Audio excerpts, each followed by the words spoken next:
আজকের এই ভিডিওটা সম্পূর্ণ আলাদা। প্রত্যেক মানুষের প্রশ্ন যে মুসলমানরা কেন আগা কেটে দেয়। এই ভিডিওটা ছোট্ট ভাই বোনরা দেখবেন না দয়া করে। আবার দেখতেও পারেন, যেহেতু প্রত্যেক মানুষের জানা উচিত অ্যাকচুয়ালি কেন মুসলমানি করা হয়। মুসলমানরা কেন ওই হিন্দু মুসলিম সবারই জানার ইচ্ছা আছে, বা অন্যান্য ধর্ম ব্যক্তিদেরও জানার ইচ্ছা আছে যে কেন আগাটা কেটে দেয়। তো আসুন একটা ছোট্ট করে, এই ভিডিওটা লম্বা হতে পারে কিন্তু ছোট্ট করে একটা উদাহরণ দিচ্ছি। অনেকজন অনেক উদাহরণ দেয় কিন্তু বাস্তবের সাথে মেলে না। ঠিক আছে? তো তার জন্যে আপনাকে সায়েন্স এবং মানে অরিজিনাল যে ঘটনাগুলো, কেন কাটতে হয়, কি কারণে, না কাটলে কি হয় না হয়, সব ঘটনা বলব। অনেকজনের ইচ্ছা আছে বলে যে কেন ওদের কেটে দেয়? কেন উপরওয়ালা তাদেরকে কেটে পাঠায় না? আমার তখন একটা জিনিস হাস্যকর মনে হয়। কি জানেন? যখন কোনো ব্যক্তি মনে করে যে উপরওয়ালা কেন তার কেটে পাঠায় না, তার একটা ছোট্ট করে উদাহরণ দিচ্ছি। আপনি কি আপনার যখন ছোট ছেলেটা হয়েছিল, আপনি দেখেছিলেন তার প্যানিসটা কত বড়? বা কিরকম, কত বড়, বা তার কাটার মতন জায়গা আছে কিনা, সেটা কি কখনো দেখেছেন? চলুন একটা ছোট্ট করে আপনাকে আরেকটা উদাহরণ দিয়ে বোঝাতে চাইছি। যখন একটা ছোট্ট বাচ্চা জন্মায়, ছোট্ট শিশু, দেখবেন সেই আঙুলের যে নখগুলো থাকে না, দেখা যায় না। কিন্তু যদি নখ বাইরে থাকা জিনিস যদি না দেখা যায়, যদি তার ১ম দিন থেকেই নখ যদি না কাটা যায়, বা সেই কাটার মতন নখই নেই, তা কাটবে কি? তাহলে সেই ব্যক্তিগুলো কত বড় অন্ধবিশ্বাস, একটা চিন্তা করে দেখুন। যে সে বলছে কেন উপরওয়ালা তাদেরকে কেটে পাঠায় না? এখানেই তো প্রশ্ন। আপনি যখন আপনার ছোট্ট ছেলেটি যখন নখ দেখতে পাচ্ছেন না, তাহলে আপনি চিন্তা করে দেখুন সেই জায়গা থেকে মনে হয় যে সেরকম চামড়া কিছু আছে যে কেটে বাদ দেবে, যে উপরওয়ালা কেটেই পাঠিয়ে দেবে। তখন ছোট্ট শিশুটি যখন জন্মায় তখন তাদের শরীর একদম নরম হয়ে থাকে। মানে মোমের থেকেও নরম, তুলোর থেকেও নরম। আর সেই সময় এই যে আমাদের শরীরে যত শিরা উপশিরা আছে, তার একটা যে যেকোনো জিনিস দেখবেন একটা তার জুড়লে, ঝাই জুড়লে কেন একটা কিছু বার হয়। সেটার একটা জোড়ার কিছু সম্ভাবনা বোঝা যায় যে হ্যাঁ, এটা হচ্ছে জুড়ে ছিল বলে আজ এত কিছু হয়েছে, আর এটা হচ্ছে তার বেরিয়েছে। এখানটাও মেইন জোড়া। তো সেই আমাদের এই যে ছোট্ট বাচ্চাদের যে বলে আ কেন কেটে বাড়ায় না? এই প্যানিসটা হচ্ছে সারা শরীরের শিরা উপশিরার মেইন স্তম্ভ হিসাবে দেখতে গেলে। তাহলে চিন্তা করে দেখো, একটি ছোট্ট বাচ্চার যদি সেটা কাটে, সেই বাচ্চাটার বাঁচবে কি বাঁচবে না? সে মারা যাবে। তাহলে আর সে কাটার মতন জায়গাই নেই, দুপুরবেলা কেটে পাঠাবে। তাহলে কি করতে হবে? আপনারা দেখবেন যদি কোনো আপনাদের বাড়ির বাচ্চা-কাচ্চা ছোট পেটে থাকে, আপনারা একবার চেক করবেন।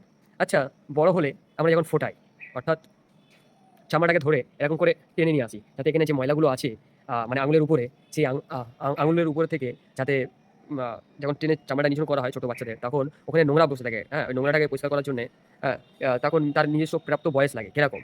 মিনিমাম ৮-১০ বছর বা ৭ বছর, ৬ বছর। নাহলে কিন্তু টানা যায় না। কারণ সেই বাচ্চাটা জানে সে কতটা কষ্ট হয় সেই মুহূর্তে।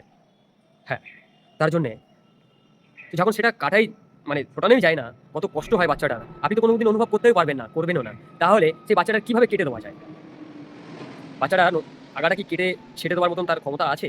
বা শক্তি আছে? বা আগাটা কেটে দিলে তার কত বড় ক্ষতি হতে পারে সেটা কি জানা আছে? আর সত্যি কি কাটা যায়? যায় না। তাহলে তার কাটতে গেলে কখন কাটতে হবে? প্রাক্তন বয়স, অর্থাৎ ১০, ১২, ১১, 10, 11, 12, 10, 11, 12। তাহলে কি হবে? যখন আপনি আঙুলটা দিয়ে যখন মানে মাথাটায় হালকা করে চাপবেন নিচনের দিকে, দেখবেন সেটা ফুটে বেরোচ্ছে এবং ওই চামড়াগুলো যেটা আগায় যেটা জমে থাকে, সেটা তার নিজস্ব মানে অপরদিকে যখন টানা হচ্ছে সেই চামড়াটা সেখানে চলে আসে সবগুলো। ২ নম্বর, তাহলে কেন কাটা হয়?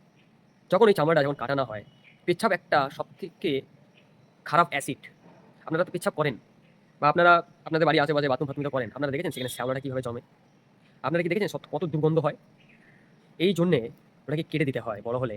যাতে ওই যে ভিতরে যে নোংরাটাও জমে আছে, সেটাও যেন না থাকে। আর যে এই পেচ্ছাব মানে ইউরিয়ান যেগুলো আমরা অনেক মানুষ পেচ্ছাব আটকে রাখে, দেখবেন তাদের কিডনিতে প্রবলেম হয়। অনেকজন বলে তাদেরকে পেটে কিডনিতে পাথর জমে যায়। তার কারণ হচ্ছে এটাই। ঠিক তেমনই তার মানে বুঝতে পারছেন যে অ্যাসিডটা কত খাতারনাক। আর সে প্রত্যেকদিন চামড়াতে লাগছে। মানে প্রবাহিত যেটা হচ্ছে সেটা তো নালা। সেটার জন্য বলছি না। বাকি যে অংশটায় লাগালাগি লাগছে সেটা হচ্ছে এক প্রকারভাবে দূষিত করা হচ্ছে, অর্থাৎ রোগের জন্ম দেওয়া হচ্ছে। হ্যাঁ, অনেক মানুষ দেখবেন দাঁড়িয়ে, দাঁড়িয়ে পেচ্ছাব করে, অনেক মহিলা বা পুরুষ। কিন্তু তাদেরকেও আজ বলা হয় যে আপনারা বসে পেচ্ছাব করুন। তাতে কি হবে? পুরো পেচ্ছাবটা ক্লিয়ার হয়ে বেরোবে এবং আপনার কিডনি বা আপনার কিডনিতে কোনো জায়গায় পাথর বা কিডনি খারাপ হওয়ার চান্সেস থাকে না। ২ নম্বর, অনেক মানুষ অনেক রকম কথা বলে। ২ নম্বর হচ্ছে যখন ওই যে নোংরাটা যখন থাকে না, তাহলে কি হয়? পুরো পরিষ্কার থাকে। তো আপনি যখন মন্দির, মসজিদ যেখানেই যাবেন, যদি আপনি মনে করুন সারা শরীর ধুলেন, কিন্তু পেচ্ছাব করলেন সেটা ধুলেন না। তাহলে কি আপনি পাক পবিত্র হলেন? হলেন না। ঠিক আছে, চলুন আপনি সবকিছু ধুয়ে দিয়েছেন। কিন্তু আপনার শরীরে কোনো একটি জায়গায় মানে বাচ্চাদের পায়খানা হোক বা আপনাদের নিজেদের পায়খানা হোক সেটা লেগে রয়েছে। তাহলে আপনি কি চুপচাপ থাকবেন? না থাকতে পারবেন? না ঘৃণা লাগবে? ঘৃণা লাগবে, তাই না? আর আপনি ওই জামাকাপড় পরে খাবেনও না, শোবেনও না, কিছুই করবেন না। টুক করে গিয়ে চান করবেন। ঠিক তার থেকেও খাতারনাক হচ্ছে, তার থেকেও নোংরা জিনিস হচ্ছে সেটা। ওখানে যেটা জমে থাকে। এবং যখন বীর্য বার হয় সেই সময়ও অনেক ক্ষেত্রে, বেশি অংশ ক্ষেত্রে যখন চামড়াটা ফির আবার তার এটাকে ঢেকে দেয়, মানে পরিপূর্ণ হয়ে আবার ঝুলে যায়, সেই সময় দেখবেন ওখানে কিছু ওই হরমোন সেটা ওখানে জমে থাকে। আর সেটা জমার কারণে অনেক বড় বড় রোগ তৈরি হয়, প্যানিসে ক্যান্সার হয়। ইয়েস। তারপরে শুনুন, তারপরে আপনাকে প্রকৃতিভাবে দেখুন, মানুষের রিসার্চ করার জায়গা একটাই প্ল্যাটফর্ম, সেটা হচ্ছে অনলাইন। আপনি যদি 10টা বই নিয়ে 10 জায়গায় ঘোরেন, 10টা 10 রকম মাথায় আসতে পারে। কিন্তু সেখানে আপনি ডিসাইড করতে পারবেন না। কিন্তু 10টা বই যখন এক জায়গায় ঢুকিয়ে রিসার্চ করবেন, তখন দেখবেন এক অপরের সাথে মিলছে না। তখনই আপনি বুঝতে পারবেন এই বইয়ের ভিতরেই টোটাল গড়বড় আছে। ঠিক সেরকমই আপনি যখন বিপদে পড়বেন, তখনই আপনার মনে হবে যে ঠিক, বাকি কিন্তু আপনার মনে হবে না যে এটা ঠিক না। হুম। অনেকজনা বলে, "এই হালাল মাংস খাবো না। আমরা খাবো।" আপনারা খান, যত খুশি তত খান। তার কারণ আমি নেক্সট ভিডিওতে বলব। তো আপনাদেরকে আরেকটা জিনিস দেখাচ্ছি। আপনারা দেখুন সায়েন্স কি বলছে। আপনি যে আপনার রোগ হলে বা কোনো রকম কিছু হলে আপনি কোথায় যান ট্রিটমেন্ট করার জন্যে? আপনাকে তো বড়, বড় ল্যাবরেটরি গিয়ে চেক করেন বা হসপিটালে যান। তারা ধরে কি করে? বৈজ্ঞানিকের হিসাবে ওষুধপালা সবই কিছু খান। কিন্তু সেই বৈজ্ঞানিক কি বলছে শুনুন, বৈজ্ঞানিক ভাষায়। ভালো লাগলে প্রত্যেক ব্যক্তির এটা জানা উচিত যে একটা ছোট্ট বাচ্চার কোনোদিন আগা কাটা যায় না। তার কারণেই উপর আল্লাহ কেটে পাঠায় না। তার মৃত্যুর সম্ভাবনা সবথেকে বেশি। আর তার অ্যাকচুয়ালি চামড়াই জন্মায় না ঠিকঠাক। তা কাটবে কি করে? আর তার যদি মানে নিচয় নেমে যদি না ফোটানো হয়, তাহলে সেটাও কাটবে কি করে? আর কাটার কারণটা প্যানিসে ক্যান্সার হয় না কাটলে। আর ওই পেচ্ছাপ লেগে, লেগে ওই চামড়াটা যখন তখন ফুসকুড়ি বা বিভিন্ন ধরনের মহামারী রোগ, ক্যান্সারের থেকেও খাতারনাক জিনিস হতে পারে। এটা আগামী দিনে আসতে চলেছে। এখনকার ডাক্তার প্রত্যেক ব্যক্তিকে বলে যে আপনারা বসে পেচ্ছাপ করুন। হিন্দু, মুসলিম সবাইকে বলে। তার কারণ আমাদের নবী হযরত মুহাম্মদ সাল্লাল্লাহু আলাইহি ওয়াসাল্লাম বলে গেছেন যে আপনারা বসে পেচ্ছাপ করুন। তার কারণটা হচ্ছে ২টি। এক হচ্ছে আপনার শরীরের যত ভিতরে পেচ্ছাপ ছিল সেটা বেরিয়ে যাবে। ২ নম্বর হচ্ছে যদি কোনো ব্যক্তি সাইড থেকে আসে, তাহলে কি হয়? আমরা দাঁড়িয়ে অনেক সময় পেচ্ছাপ করি, তখন সাইড থেকে অনেক কিছু দেখা যায়। তাহলে কি? তার মান-সম্মান নেই। মান-সম্মান ওই যে অনেকজনা দেখায়, দেখিয়ে পেচ্ছাপ করে। তার মানে কি? যে মহিলাটা যাচ্ছে, তার দিকেও তাকায় না যে সেই মহিলাটা ভাবনা চিন্তা মানে বা তার কেমন খারাপ লাগতে পারে। এইজন্য বসে পেচ্ছাপ করতে বলেছে যাতে দুটো পায়ের মাঝখানে তোমার ইজ্জতটা লুকানো থাকে। তাতে কি হবে? তাহলে কোনো ব্যক্তির অসুবিধা হবে না, কোনো ব্যক্তির মান-সম্মান যাবে না। এতটুকুই আপনাদেরকে বললাম। আর সায়েন্টিফিকটা শুনুন, কি বলতে চাইছে। জিনিস ভাবুন, আপনার হাত কেটে গেলে, পা কেটে গেলে কত ব্যথা যন্ত্রণা হয়। তাতে কি হয়? আর একটি বাচ্চার আপনি বলছেন ছোটবেলা থেকে নন্দ কেটে দিতে আগা। আপনার এত মোটা চামড়া থাকা সত্ত্বেও আপনার কত যন্ত্রণা ব্যথা হয়। আর ছোট্ট বাচ্চাটার বলছেন আপনি যে কেন তারা কেটে পাঠায় না। তাহলে কি আপনি কাটতে যাবেন? আপনার বাচ্চা থেকেই ট্রাই করে দেখুন হয়তো। অন্ধভক্তগুলো। কি আপনারা ভিডিওটা দেখলেন? পড়লেন?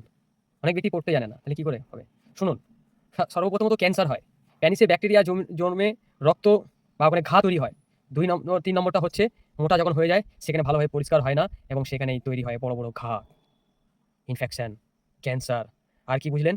আরও ওই মুহূর্তে ওই মাথাটায় ঠিকঠাক রক্ত চলাচল করতে পারে না। আর রক্ত চলাচল যদি না প্রবাহিত হয় ঠিকঠাক, সবথেকে বেশি মৃত্যুর কারণ হয়। আরও অনেক ঘটনা আছে, আরও অনেক কিছু আছে। তাহলে আপনারা বলুন, কোন জিনিসটা একদম সঠিক? আপনার ছেলে-মেয়েকে যদি সুস্থ রাখতে চান, যাতে আপনারা ভালো থাকেন, আপনার ছেলে-মেয়েরাও যদি ভালো থাকে, তাহলে আপনারা নিশ্চয়ই করাবেন এটা। তাতে কি হয়? অনেক রকম ব্যাধি-ব্যারাম থেকে, রোগ থেকে শুরু করে, মৃত্যু থেকে শুরু করে অনেক ঝুঁকি কমে থাকে। যেখানে ব্লাড না চললে ঠিকঠাক হয়তো হার্ট অ্যাটাকও বেশি হতে পারে। এবং আপনার মূত্রনালীতে পাথরও জমতে পারে। তার কারণ যদি সামনের দিকটা যদি চাপা থাকে আর ঠিকঠাক প্রেসারে তো বাড়িই হতে পারবে না জল, তাহলে কি হবে? অর্ধেক ভিতরে থেকে গেল শরীরে, আর সেই ইউরিয়া নালাটা মানে কি বলবো? ক্যান্সার পুরো নাড়ি পর্যন্ত হয়ে যেতে পারে তার কারণে। তাহলে এবার আপনারা বলুন, আপনাদের পেটে পাথর জমে কিসের কারণে? এর কারণে। তাহলে বোঝা গেল?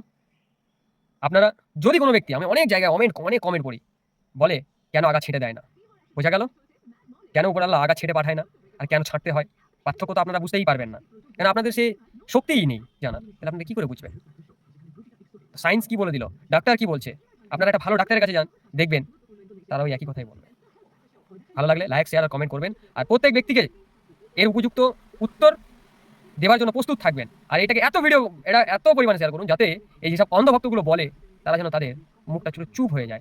এখন ১০০ এর ভেতরে ৯০% হিন্দু মহিলা এবং পুরুষ করানো হচ্ছে। তাদের ছেলে-মেয়েকে করিয়ে দিচ্ছে। এবং মহিলাগুলো এখন বসে পেচ্ছাব করছে, ছেলেগুলোও বসে পেচ্ছাব করছে। তার কারণ আছে। আপনার যদি কাটা থাকে তাহলে আপনি দাঁড়িয়ে পেচ্ছাব করুন, অত অসুবিধা হয় না। কেন আপনার পেচ্ছাবটা পুরো বেরিয়ে যাচ্ছে। কিন্তু এখানে অন্যদিকে যদি তাকিয়ে দেখেন পুরো বার হয় না।